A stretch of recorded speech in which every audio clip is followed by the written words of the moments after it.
Vous êtes-vous déjà demandé ce qu'il y avait à l'intérieur de votre corps? Tenez, faisons une petite expérience. Fermez les yeux et essayez de vous représenter ce qu'il y a sous votre peau. Je vous conseille même de mettre la vidéo sur pause pour bien prendre le temps de faire l'exercice.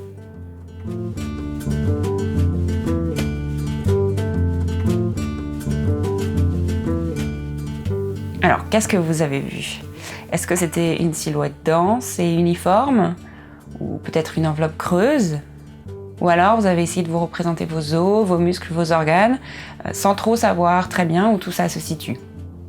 C'est vrai qu'aujourd'hui, on a tendance à se focaliser uniquement sur l'enveloppe extérieure du corps humain et à son apparence. Et puis également, on est majoritairement confronté à des représentations du corps humain en 2 dimensions, à travers un écran, un dessin, une photo, ou bien même encore un miroir. Du coup, ça a créé une tendance à se représenter, à se percevoir comme étant plat. Or, on n'est absolument pas plat, on est un volume dont les contours n'arrêtent pas de changer. Tenez d'ailleurs, petite remarque en passant, est-ce que vous ne vous seriez pas uniquement concentré sur votre visage et votre buste pendant l'exercice? Je pense que vous devez vous demander, mais pourquoi est-ce qu'on parle de ça? C'est quoi l'intérêt de développer des connaissances anatomiques, de s'intéresser au fonctionnement du corps humain? Alors, je vais répondre à cette question, mais je pense que d'abord, il faut qu'on prenne le temps de définir des notions de base. Et commençons d'abord par le squelette. C'est la charpente rigide du corps humain. Il nous permet de lutter contre la gravité, mais aussi de protéger nos organes. Au niveau articulaire, on trouve les ligaments. Ils ressemblent à des câbles et servent à stabiliser et limiter les mouvements. La capsule articulaire joue le même rôle, mais elle ressemble plus à une sorte de manchon de tissu fibreux. Au cœur de cette capsule se trouve le cartilage qui recouvre l'extrémité des os et forme une surface de glissement. On y trouve également le liquide synovial ou synovie qui réduit les frictions et nourrit l'articulation. Par-dessus les os s'attachent les muscles qui, en se contractant, vont exercer un effet levier. Ils sont contenus dans une sorte de peau, un tissu conjonctif, appelé aussi fascia, qui à chaque extrémité s'épaissit pour former le tendon. Nous avons donc 3 grands systèmes, les systèmes squelettiques, nerveux et musculaires, qui ensemble forment ce qu'on appelle l'appareil locomoteur, à savoir l'ensemble des organes qui nous servent à bouger et à nous déplacer. Il faut également distinguer 3 grands axes dans le corps humain, dont un vertical et 2 horizontaux. L'axe vertical est incarné par la colonne vertébrale. Celle-ci est constituée de 24 vertèbres, dont 7 cervicales, 12 thoraciques et 5 lombaires, ainsi que du sacrum, formé de 5 vertèbres soudées, et du coccyx, lui aussi fait de 3 à 4 vestiges de vertèbres fusionnées. La colonne n'est pas parfaitement rectiligne, mais observe des courbes. Le premier axe horizontal correspond à la ceinture scapulaire, qui est composée des 2 os de la clavicule, des omoplates et des 2 humérus, qui sont les os de la partie supérieure du bras. On a également la ceinture pelvienne, qui correspond au bassin, qui lui-même est composé de 3 os, et donc du sacrum et des 2 os iliaques. Maintenant, il est important de préciser que le squelette humain, ce n'est pas un empilement d'os les uns sur les autres, comme un jeu de construction. C'est pas non plus une succession de pièces osseuses emboîtées ou soudées les unes aux autres. En effet, on a un jeu de glissement, c'est vrai, mais on a aussi tout un jeu de pression et d'élastique. Par exemple, le cartilage permet d'encaisser les chocs, c'est légèrement moelleux, et les capsules articulaires et les ligaments sont un tout petit peu élastiques, de sorte à encaisser les différentes torsions à l'intérieur des articulations, mais aussi l'écartement des os par moment. Il faut donc imaginer quelque chose de beaucoup plus dynamique, de beaucoup plus fin et subtil que ce qu'on peut se représenter à partir d'une planche anatomique ou d'un squelette. Un mouvement, c'est donc le déplacement global de pièces osseuses, mais c'est également toute une série de micro-réajustements au niveau des articulations concernées, mais pas seulement. Ça se répercute aussi sur tout le reste du corps. D'ailleurs, quand on est en position debout, qu'on se pense immobile, en fait on n'est absolument pas immobile et passif. Nos muscles proches de nos os sont en permanence en train de réajuster nos os les uns au-dessus des autres pour rester debout, pour garder cette double direction des pieds dans le sol qui repousse le sol et de notre tête qui va justement chercher le ciel. Pourquoi cette double direction ?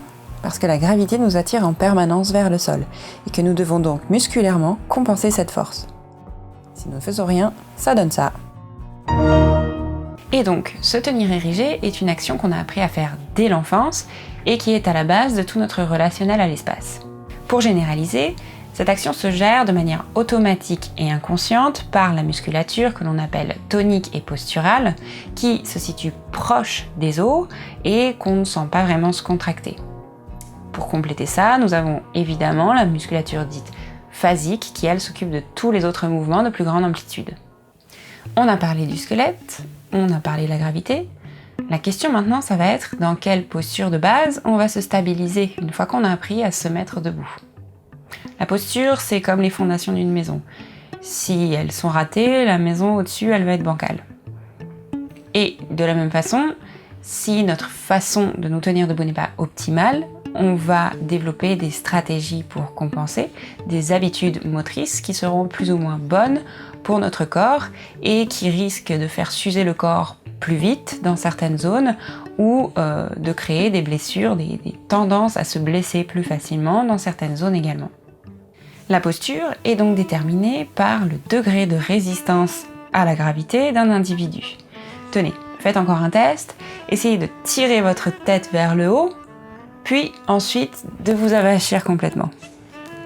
Vous sentirez que vos os non seulement changent de place, mais également que la répartition du poids change. Et c'est justement cette répartition du poids sur les os entre eux, sur les différents os, que l'on va chercher à optimiser pour justement profiter au maximum de nos possibilités de mouvement respectives, mais aussi de limiter au maximum l'usure de notre corps. Ça permet aussi d'harmoniser notre musculature. Notons bien qu'un petit dérèglement dans une zone peut engendrer des compensations, voire même des douleurs dans d'autres zones, par simple effet domino. Comme par exemple, un mauvais appui du pied au sol peut être à l'origine de douleurs dorsales. Un bon équilibre entre les différentes tensions musculaires peut être un bon moyen d'éviter ce genre de phénomène.